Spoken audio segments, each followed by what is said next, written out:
Hey guys, so I'm recording two reviews today because I hadn't recorded anything in a while because I don't have my room available, so I don't want to be noisy all the doing noise every single day. So this is my second review today, but this is going to be maybe on Saturday, on Monday, on I don't even know, but further ahead. So I had recently have seen Kong Skull Island, and that's very funny because look what I have here. I have a giant monkey, which is very appropriate for Kong Skull Island. As you may know, this movie it exists in the Monsterverse, which is what Legendary Pictures is calling their series of movies about Godzilla and King Kong and everything that's huge and lives like somewhere down in the earth, basically. So Kong Skull Island is about a team of soldiers and scientists and a journalist that go to an island in the middle of the South Pacific in order to discover, well, they don't really know what they are going to discover there, but they discover Kong.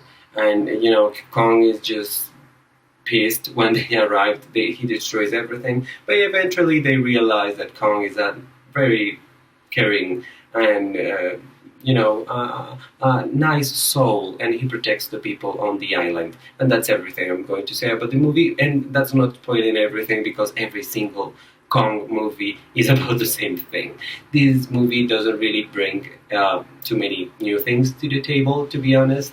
If you have seen King Kong from director Peter Jackson, which was released in 2005. This is kind of the same, at least the first part of the movie in Skull Island, of course, because in this movie, Kong doesn't leave the island at all. So that's not a spoiler actually, because as you may know, the Monsterverse has many other movies ahead. So in 2020, I think you will see Kong leaving the island, but he's not leaving anytime soon. So that's good. I have many issues with this movie. Of course, I like this movie from the visual effects standpoint, viewpoint, if you will. I really liked what they did with the special effects here. Kong looks amazing. He looks really, really great. Maybe a little bit too CGI in some parts of the movie, which is kind of, it's not annoying, but it's kind of, couldn't you do a better job? I don't know. He doesn't look that special. He looks fine. He looks surprising. I mean, I actually saw footage of this movie in 4K, and that's really amazing. It's really great what they can do nowadays, to be honest. And the whole helicopter sequence, it's really well done. It's really good cinematic action sequences, and that's very, very good about this movie. This movie is set in the 70s, 60s, I think 70s to be honest, because it's at the end of the Vietnam War. And, in the 70s you can show so much about the countries that they visit, a couple of countries they visit, and, the clothes and everything. But I think it was so lazy, the production design and the costume design. And I have to say the most annoying thing in this movie that I was annoyed at the whole thing through, is that it has the presence of the Academy Award winner Brie Larson. She's beautiful, she's amazing, she's a really good actress. I don't know why she accepted this job, to be honest, because she's so not believable in this movie. It's ridiculous. I mean, if you remember her performance in Room, this is not it. You won't see anything from that, because in this movie she always has the same hair, the perfect outfit. It doesn't change in the whole fucking movie, and it doesn't get ripped. It doesn't get. I mean, it gets kind of stained of water because they swim at some point, but that's it.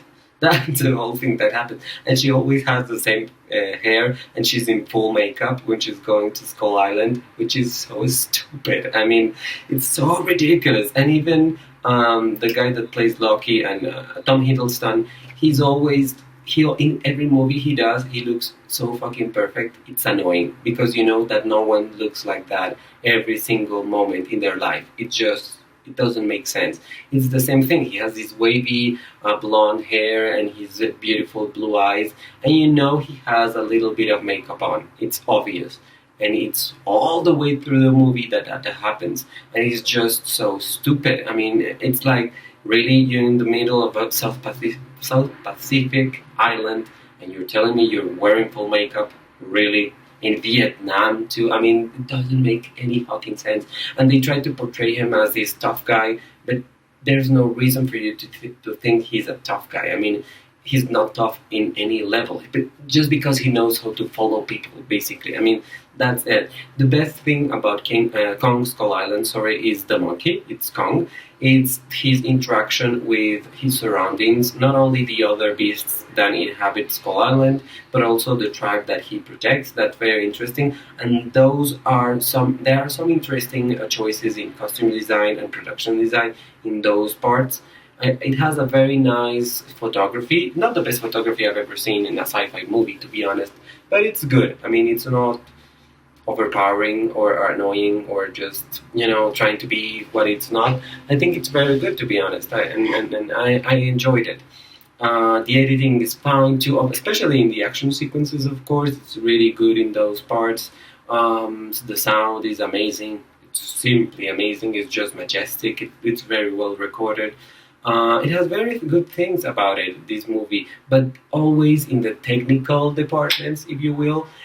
In the acting overall is, I won't say it's dreadful, but I'd say it's really, it's just there, it just happens to be there, and you have to take it as it is. It's not awful acting, but it's not the best acting in the planet. For example, Legendary Pictures, everyone knows, was acquired by the Wanda Group, which is one of the largest, if not the largest actually, group of media outlets, media things basically, in companies in China.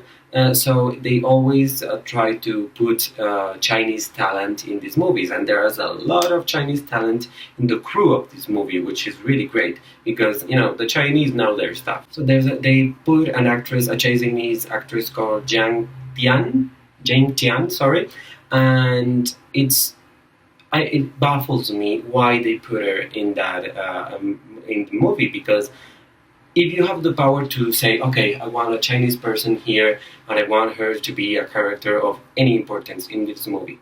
Spoiler alert, she has no importance in the movie. She speaks maybe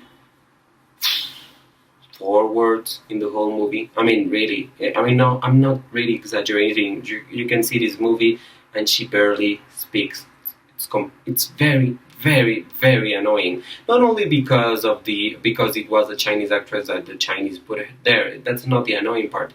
The annoying part is that why would you have a character that doesn't do anything in the movie? For that matter, just eliminate her character or put her as someone else. But don't tell me that she's just there and along for the ride. And she's not. I mean, if she was like a person that briefed them at the beginning of the movie and then they went off to Skull Island, I would be fine with that.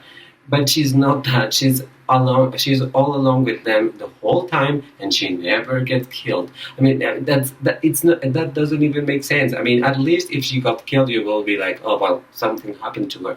But no, nothing happens to her. It's a character that just filler, basically, and it's completely annoying. It's really poor writing. The screenplay in general for this movie is really, really, really not good.